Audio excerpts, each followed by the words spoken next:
Uy! Ay! Tira, kayo naman pinagchichismisan nyo dyan, ha? Wala! Hindi kami nagchichismisan. Inaalala namin yung kasal ni Baby. Kasal? Bakit? May problema ba? Ay, marami po. Katulad nung bulaklak niya, wala na daw. Tsaka yung caterer po, nag-back out. Kaya ayan, mainit ang ulo. Sa linggo na yung kasal. Ayan, ang dami palang aberya. Imbis na gaganyan kayo, ba't di nyo lapitan? Alamin nyo kung ano yung pwede nyo maitulong. Yun na nga, sir eh. Hindi po namin malapitan kasi nagwawala na po. Kayo naman. Yun, natakot agad kayo ako na makikipag-usap dyan. Kung pwede lang nga, ayusin mo yung trabaho mo dahil kung hindi, malilitik ka sa akin, masasaktan ka talaga! Ay! Opo ka na? Fitz! Ano? Ano nangyari dito?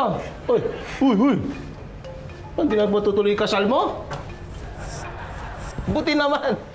Sabi ko na nga ba eh, siguro natakot si Gary dito. Kaya di matutuloy yung kasal.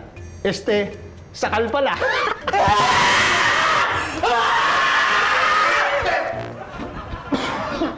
Asar ka pa, ikaw tuloy nasakal.